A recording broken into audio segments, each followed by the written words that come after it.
Alejandro es abogado tributarista de la Universidad Iberoamericana de la Ciudad de México, aparte de otros muchos grados y especializaciones en temas de impuestos.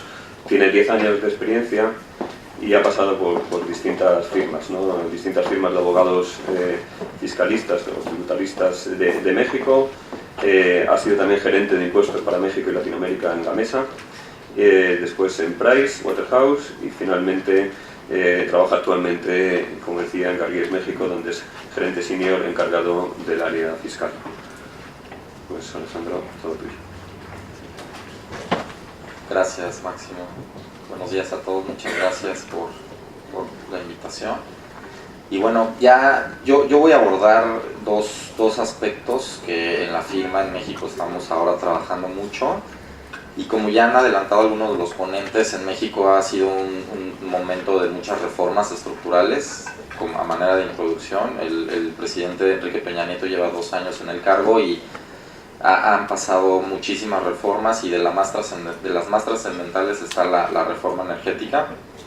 En la firma y en México tenemos la parte corporativa mercantil, la parte fiscal, por eso la exposición va a ir un poco en ese orden.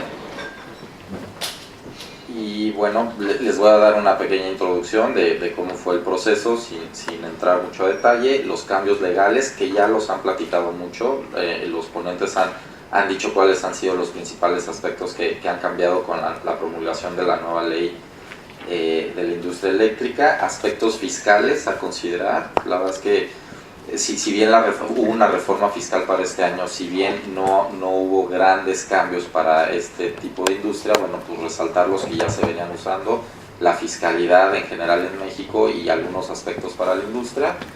La implementación de la reforma energética, como bien decían algunos ponentes, faltan todavía reglamentos, falta normatividad administrativa para que este engranaje pueda empezar a avanzar, y unos comentarios finales, ¿no? Como preámbulo, nada más comentarles que la reforma energética en México tuvo que iniciar con una reforma constitucional, porque por mandato constitucional no se permitía la inversión de particulares en esta industria. Y bueno, lo que se tuvo que hacer primero fue una reforma constitucional que se llevó a cabo el año pasado. Se reformaron ciertos artículos de la Constitución para dar pie a este tipo de nuevos esquemas, y tal cual el presidente desde la iniciativa de reforma constitucional decía 2 grandes sectores: el de hidrocarburos, que ya lo comentaron ahora a grandes rasgos, que es petróleo, que es una fuente de ingresos para el Estado mexicano muy grande, y el sector de la industria eléctrica, ¿no? Ambos con sus particularidades. Pero bueno, lo que es importante resaltar desde la reforma constitucional es que tanto la Comisión Federal de Electricidad como Pemex, que es Petróleos Mexicanos, se convierten en empresas productivas del Estado, con lo cual van a ser un agente más que va a participar en el mercado, pero ya no van a tener como tal el control, con ciertas aristas que ahora veremos. Ya esta lámina es importante porque resume a muy grandes rasgos lo que se ha comentado en esta mesa, que es las etapas de la industria eléctrica: la generación, la transmisión y distribución, y la comercialización. Esto va a estar sujeto a regulación de la CRE, la Comisión Reguladora de Energía, que posteriormente va a venir una persona a platicarnos más a detalle. Tenemos a la CFE en transmisión y distribución, y tenemos el SENACE, ya lo comentó alguno de los compañeros. Este supervisa el acceso libre no discriminatorio. ¿Qué es lo más importante del sector? Pues evidentemente que va a haber ahora un spot price, ahora va a haber un agente regulador, que antes no lo había. Antes la tarifa era impuesta por la CFE, y los modelos financieros se corrían tomando como base esa tarifa de la CFE. Ahora ya no, ahora ya va a haber un agente regulador, y bueno, va a haber cambios importantes, ¿no? En cuestiones de generación, ¿qué es lo importante en generación? Bueno, desde el punto de vista legal, el tema de permisos. ¿Hasta qué grado un generador va a requerir permiso o no? Ya nos lo dice la ley. Este permiso lo va a emitir la CRE. Hay generadores que no requieren de permiso, pero esos son muy pequeños. Podrán vender su energía eléctrica y productos asociados a través de un suministrador. Y tenemos un régimen de transición. Esto es importante: los permisionarios anteriores podrán celebrar un contrato de interconexión legado, o podrán solicitar el cambio de dichos permisos por permisos con carácter único de generación, a fin de realizar sus actividades al amparo de la nueva ley. Esto es generación. Ajá. Cualquier interesado particular podrá generar energía eléctrica bajo un régimen de libre competencia. Ahora, transmisión y distribución, ¿qué es lo importante? Desde la reforma constitucional se dijo, toda la infraestructura que se llegue a construir en este tramo, que es transmisión y distribución, va a ser regulado por parte de la Comisión Federal de Electricidad, lo cual lo que nos dice es va a haber participación de particulares, sí, para tal vez la construcción, pero la CFE es quien va a tener el control de toda esta transmisión y distribución. Esto es algo importante porque era algo que se discutía mucho a nivel político en México de hasta cuánto se podía soltar a los particulares, cuánto se iba a mantener en manos del Estado. Pues bueno, esta es la parte que va a mantener el control del Estado, ¿no? para la transmisión y distribución. Ahora viene la comercialización.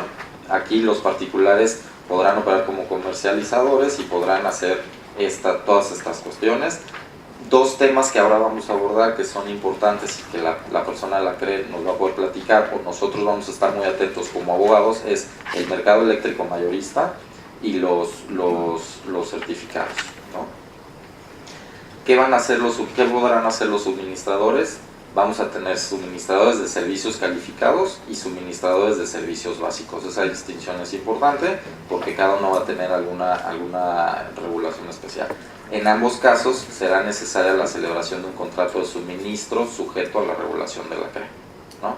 Entonces aquí ya a grandes rasgos, desde el punto de vista legal, están las cuestiones importantes de las tres etapas que habíamos comentado anteriormente. Ahora, el mercado eléctrico mayorista, ¿por qué es importante? Pues porque el CENACE, que es este Centro Nacional de Regulación Eléctrica, tendrá a su cargo el control operativo del sistema eléctrico nacional y la operación del mercado eléctrico mayorista. En el mercado eléctrico mayorista se realizarán principalmente transacciones de compraventa de energía eléctrica, servicios conexos, derechos financieros de transmisión y certificados de energías limpias. Las centrales eléctricas ofrecerán al mercado eléctrico mayorista la totalidad de las capacidades disponibles para conducir energía eléctrica, potencia y servicios conexos. Este mercado eléctrico mayorista es un mercado que se vuelve atractivo, va a estar bien regulado, al menos eso es lo que se comenta y es a lo que estamos a la expectativa nosotros como abogados para poder ver cuáles son las nuevas reglas que se van a estar imponiendo y cómo se van a tener que hacer este tipo de comercialización, ¿no? Ahí nosotros en la parte legal vamos a estar muy atentos de la estructura contractual, de cómo se va a poder hacer, de cumplir con las normativas que se vayan emitiendo, ¿no? Ahora, los certificados de energía limpia, como adelantó Máximo al principio de la plática, sí es un tema que se está comentando mucho en México, que se está diciendo, no tenemos la experiencia internacional como otros países, lo están tratando de implementar, es algo que se está comentando mucho en el medio, pero bueno, también estamos muy a la expectativa nosotros como abogados para saber en qué términos y cómo va a estar regulado. Aquí es importante decir que la Comisión Reguladora de Energía será la autoridad facultada para otorgar dichos certificados, así como para emitir la regulación que valide su titularidad y verificar su cumplimiento, ¿no? Nosotros teníamos entendido que para este mes, para octubre de 2014, se iban a empezar a otorgar este tipo de certificados, porque así se había comentado por el Ejecutivo cuando se promulgaron estas leyes secundarias de la industria eléctrica. No obstante, al parecer ha habido algunos retrasos y bueno, la persona a la que nos podrá contar un poco más, pero en la última parte de la exposición pongo un poco los hitos que se deben seguir a partir de ahora y nosotros teníamos entendido que era ya este año, ¿no?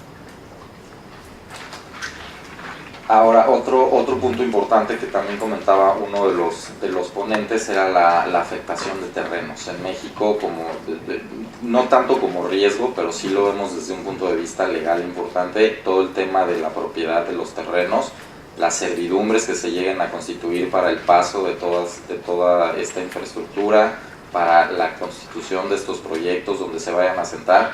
Sí, como abogados nosotros vemos que es importante saber la titularidad de los terrenos, saber como fiscalistas además la contraprestación que se va a pagar por este tipo de terrenos.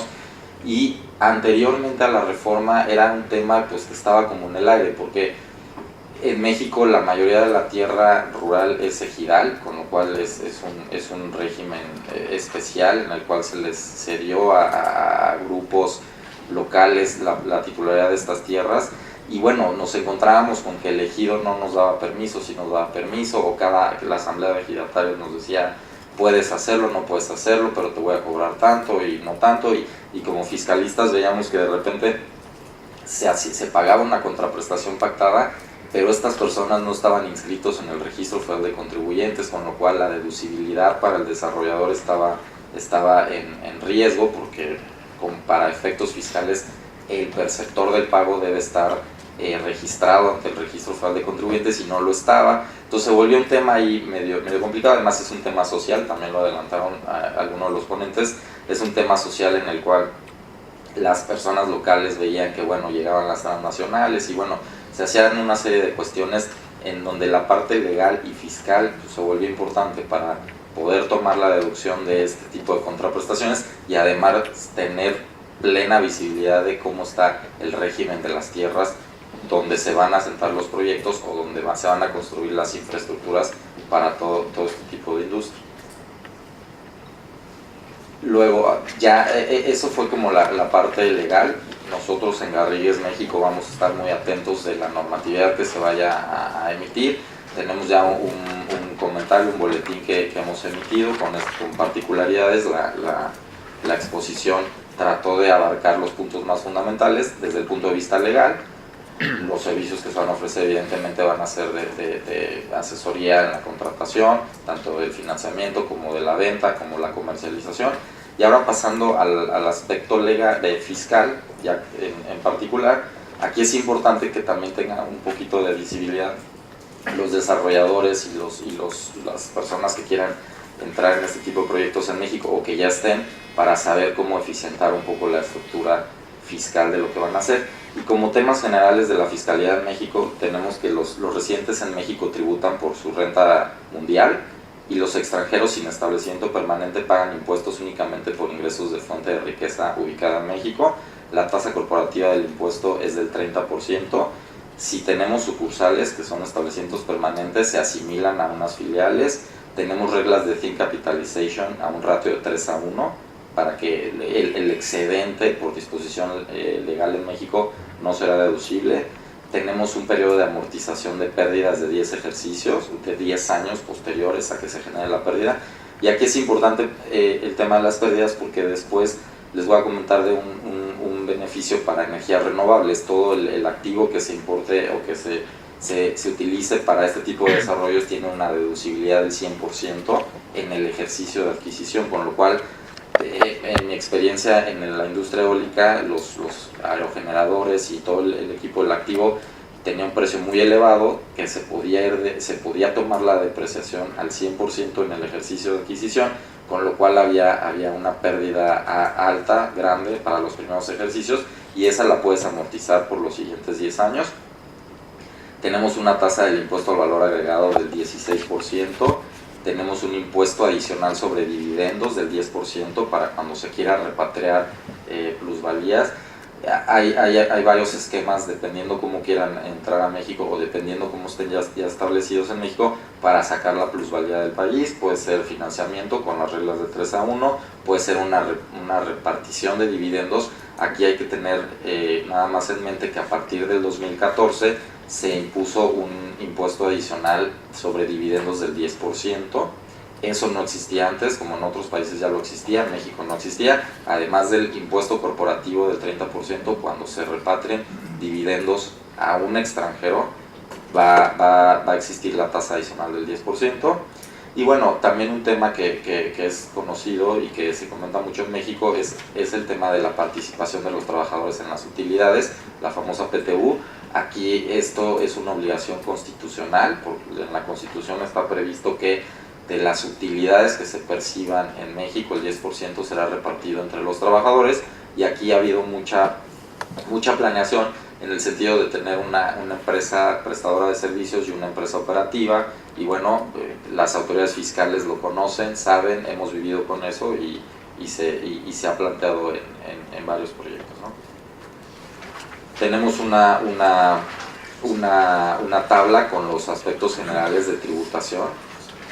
Para el caso específico del convenio con España, tenemos los dividendos, el 10% que les hablé anteriormente, se puede reducir el tipo impositivo a un 5%, tenemos intereses, tenemos regalías, que no sé si en este caso se pagan regalías, pero bueno, se los ponemos, tenemos ganancias de capital. Nos llegó a pasar en nuestra experiencia que se hacía una SPV para un proyecto en específico, se financiaba, se hacía todo el proyecto y posteriormente se enajenaban las acciones, se vendía ya sea a un grupo empresarial mexicano o el desarrollador se quedaba con ella y se buscaba un cliente y luego se le enajenaba. Bueno, las ganancias de capital tendrán un ingreso, tendrán un gravamen conforme a ley doméstica del 25 o 35 dependiendo, o bien por aplicación de tratado, incluso no tener gravamen por esa enajenación de acciones. Tenemos servicios de obra que por aplicación de tratado en principio no estarían grabados en el país. Y bueno, esto es como un resumen de los diferentes tipos de gravamen que puede existir.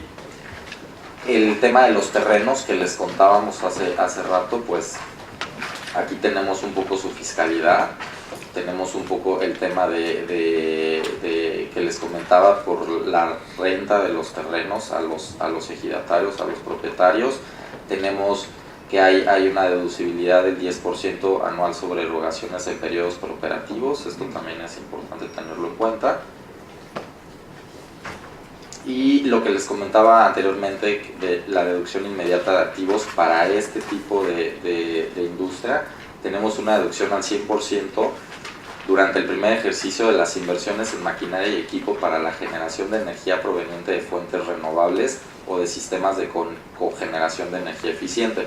La ley nos define fuentes renovables, ya las conocemos, y la maquinaria de equipo es importante, deberá estar en funcionamiento dentro de los 5 años a partir de que se efectúe la deducción.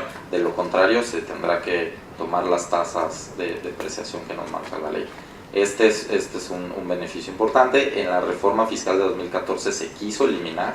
En la iniciativa del Ejecutivo estaba la posibilidad de eliminar este beneficio y no prosperó. La ley se quedó exactamente igual, por lo cual es un buen incentivo, ¿no? Tenemos el tema del IVA, el impuesto al valor agregado mexicano. Ese es un impuesto pues, que evidentemente se busca la recuperabilidad, es totalmente recuperable.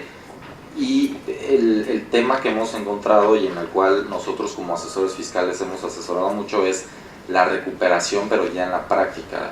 Por ley es recuperable, pero en la práctica las autoridades fiscales se han mostrado renuentes, no solo en esta industria, sino en muchas otras industrias para devolver el IVA. Entonces, en este tipo de proyectos fotovoltaicos no tengo tanta visibilidad, pero en eólicos la verdad es que el IVA era bastante grande y era parte del flujo que se requería para los proyectos.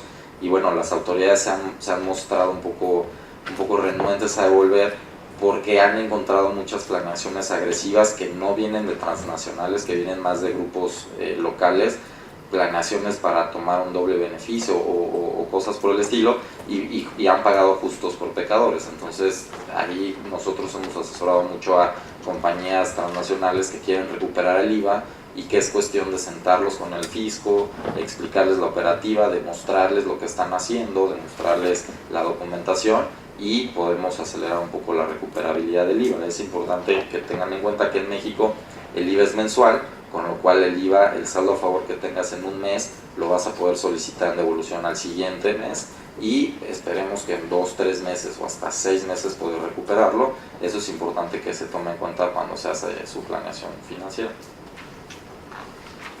Lo que les comentaba de la implementación, estos son los hitos que al menos es lo que está en ley y es lo que ha dicho el Ejecutivo para cuando se van a implementar las siguientes disposiciones administrativas.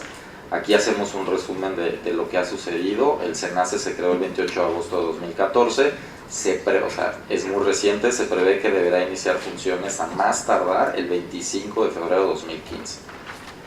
A más tardar, aquí era lo que les decía, los certificados, a más tardar en octubre de 2014. Para principios de 2015 se espera la publicación de las reglas del mercado eléctrico, eso es lo que nosotros tenemos entendido. Para el segundo semestre de 2015 deberán publicarse modelos de contrato del mercado eléctrico por parte de la CRE, Programa de Desarrollo del Sistema Eléctrico Nacional y la expedición de las tarifas reguladas de distribución y servicios del SENACE. Eso es lo que viene en los transitorios de la Ley de la Industria Eléctrica, ¿no? Vienen las fechas y los hitos. En diciembre de 2015 se espera la declaratoria de inicio de operación del mercado eléctrico nacional e igualmente en diciembre de 2015 es el plazo máximo para que CFE se haya transformado en empresa productiva del Estado. Entonces, con lo cual, como bien han adelantado los panelistas, sí ya está publicada tanto la reforma constitucional como la ley de la industria eléctrica, pero todavía nos faltan algunos pasos para llegar a implementar esto y para que esto, desde el punto de vista legal y formal, estemos operando ya con las nuevas reglas. Entonces, a todo esto vamos a estar muy atentos y en Garrigues México vamos a estar mandando alerts y vamos a estar mandando muchos comunicados en el cual se van a ir informando sobre todo esto que va a ocurrir. Y bueno, como comentarios finales, nada más comentarles lo que ya les adelanté. Hay una posibilidad amplia de participación de particulares, hay nuevas posibilidades de inversión, hay regulación y otorgamiento de permisos de parte de la CRE. Ahí es donde nuestra asesoría, la verdad es que es amplia. La implementación del mercado eléctrico mayorista, los certificados de energías limpias, con todos estos momentos que ya comentamos en la lámina anterior. Desde el punto de vista fiscal está la deducción acelerada de inversiones en maquinaria y equipo, eso es un buen beneficio. Y bueno, pues no está de más comentarles que hay una necesidad con todas estas reformas y estos cambios de una estrategia legal y fiscalmente eficiente, ¿no? Desde el punto de vista corporativo, mercantil, para que los contratos, los permisos, toda esta implementación de la nueva participación en particulares sea eficiente desde el punto de vista fiscal y también legal, ¿no? Entonces, eso es lo que, al menos en la Oficina de México, estamos trabajando en conjunto con las personas de G Advisory, que es la parte técnica, y también con los socios de Garrigues España que ya conocemos. Y bueno, eso sería todo. Muchísimas gracias.